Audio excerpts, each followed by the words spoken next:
start off just on Miles again. Just where do you think the disconnect is? Because you talked a lot about how you think that this is something that you guys can turn around very quickly, and he's just been very adamant that, like, his words are, we're not aligned on winning right now. So where do you think the disconnect is? Yeah, I'd say like the big thing we are aligned on is everybody wants to win. Everybody's frustrated with last year. I think where you can have a difference of opinion is the approach that it takes and some of the hard decisions that have to be made as you transition forward. But like I said, like our perspective is we're going to do the things to improve the team, and one of the things that is very important is having Miles as part of the organization. Andrew, why isn't collecting assets and rebuilding your team from them in a trade for Miles? Why isn't that the better thing to do? Yeah, I think, Tony, there are multiple avenues to building a team and multiple approaches to collecting resources. So, look, Miles is the best defensive player in football, still in his prime, still have him under contract for multiple years, and we think it's best to have him on the roster. Andrew, with the Rams going ahead and telling Matt Stafford that he can talk to other teams, maybe that puts it into a category where you can answer this question or not, but are you going to toss your head into the ring or make a phone call about Matt Stafford and check into that situation? I think you can imagine why I wouldn't comment on a specific player, Mary Kay. We'll take a broad view, and any avenue that can help us, improve the team, we'll look into.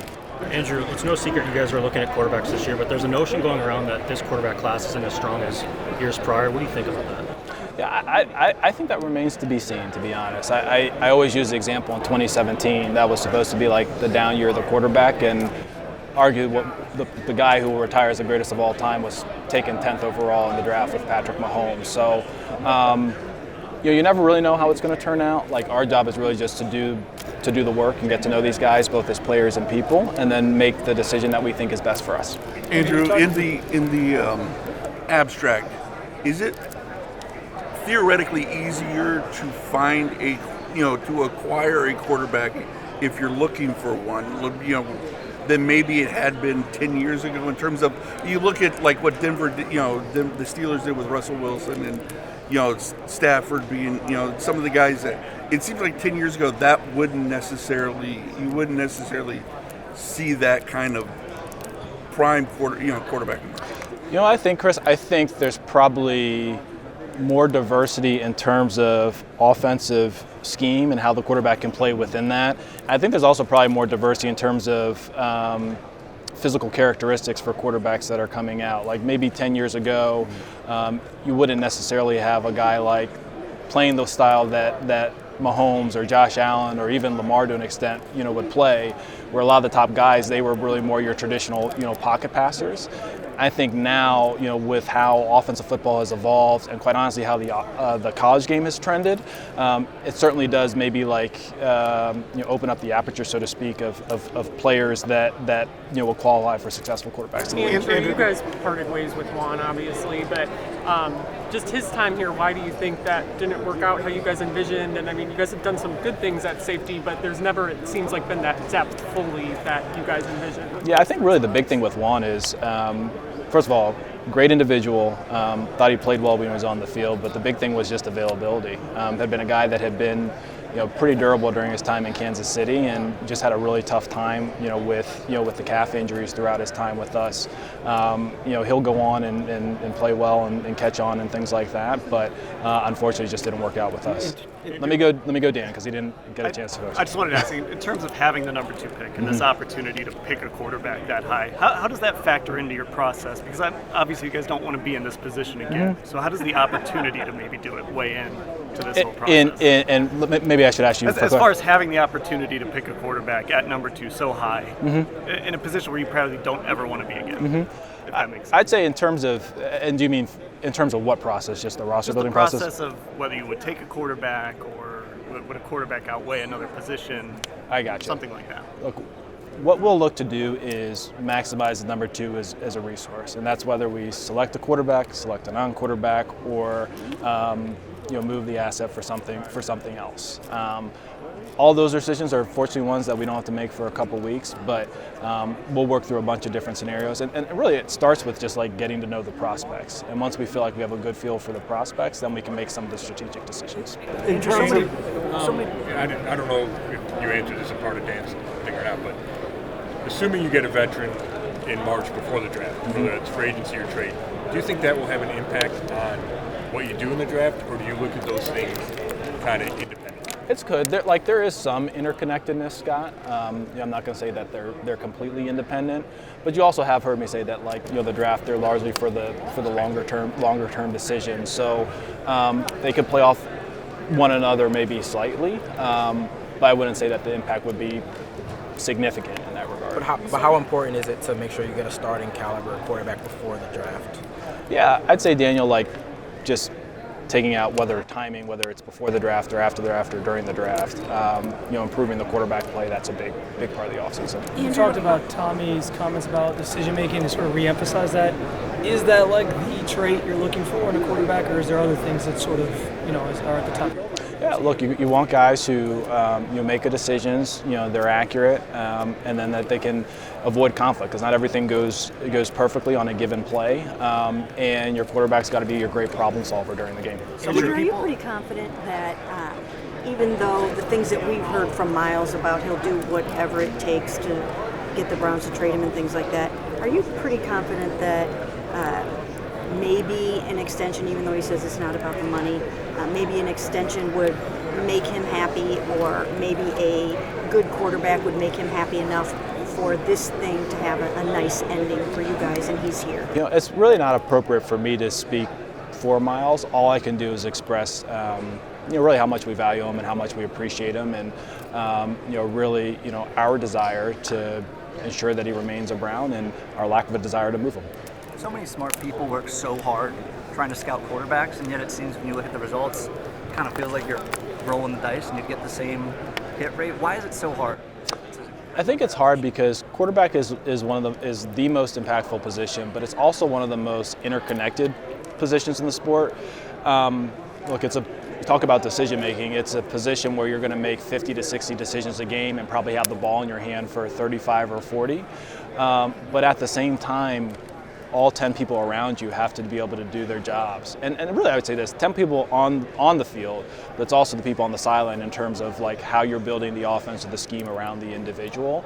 So there are a number of I don't want to use the word complicating factors, but maybe interdependent factors that go into it.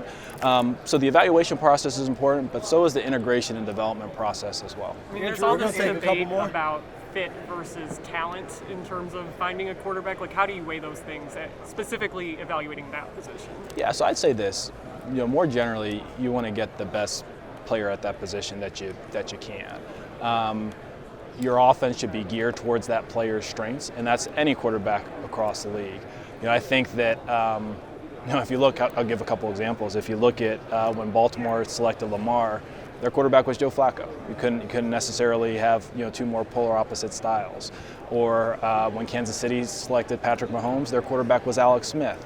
And those organizations shifted in turn to build systems and offenses that accentuated what their young quarterbacks at the time did really, really well and minimized their weaknesses. And I think that's really what most teams do that have success when they draft a young signal caller and put them in. And that's something that we'll have to do if we bring a young signal caller on board as well. Is Abdul Carter too light to be a 4-3 every down end? He is not. 250? He's not too light. Andrew, did you guys have the money in the event that a veteran quarterback becomes available to you that would cost a lot of money? Would you have that money to go ahead and commit those resources to a veteran? How about this? Our cash and cap position, like I mentioned, we always look at that on a multi-year planning perspective. It will not be prohibitive for us to do things if the opportunities present themselves. Let me go, Fred. He didn't ask. Do you feel you're very aggressive in 22 at this time? Do you feel you will be in the same situation, to be as look under every rock and to find a quarterback? Yeah, we'll always be aggressive. That's something that we believe in. Now I mentioned, at the podium, how we pull on different levers at different times. May look different depending on what opportunities present themselves. We're really fortunate this year that we have a great opportunity with the number 2 pick and 11 overall. But if there are opportunities on the veteran market or the trade market or whatever that be, that's something that we'll certainly attack and explore. just to follow up on Chris's question about Dwan from earlier, I mean, you were so complimentary of him after the season in that small sample size on the left, but you also talked about needing to kind of hedge some things with injuries. So does that procedure like change anything with that, or your outlook for him on the left side? It doesn't, because it was something that we were planning. It's not something that popped up after the season. It's something that we anticipated him having going into the offseason. How do you see the rest of the offense? Okay, we'll go 1, 2, 3. How about that? Okay. Do you expect Nick Chubb to hit the market? You know, I would say at this point that we do expect Nick to hit the market. You know, obviously his contract is up this year. We'll meet with his reps and everything like that. You know, but it's something that obviously we need to work through over the next couple weeks. How do you see the rest of the offensive line? Obviously, like Jack not having any guaranteed money. I don't think Wyatt has any guaranteed money. He's talked about wanting to work on an extension. Is it your hope to kind of keep the continuity with the offensive line and maybe run it back with that group? Yeah, I'd say Daniel. We have a lot of veterans, accomplished veterans in that group that we like a lot. Number two, the good thing is that we do have them under contract, guarantees or not. And then number three, the trenches is a huge priority for us. So we have a good group of veterans. We have some young guys that we like.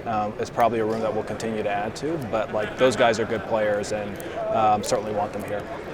I didn't quite hear the. Yeah, I didn't quite hear the Chubb answer, but did he need a procedure? You know what? Honestly, Tony, I don't remember the exact specificity with that, but he's on a good place in terms of like healing and everything.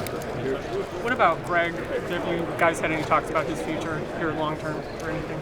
You know, we at the end of the year we talk with all of our guys in terms of that stuff. Really, the big thing is again health probably being the major theme for us this offseason with a lot of our guys. You know, making sure that he stays healthy and stays on the field. In terms of the top two quarterbacks, Shedeur, Cam, are you excited about both of those guys? Do you feel good about both of those guys? And would you be happy at this point with either one? Yeah, both those guys, they're excellent players. They're excellent prospects. We're looking forward to spending more dedicated time with them, not only this week, but moving forward.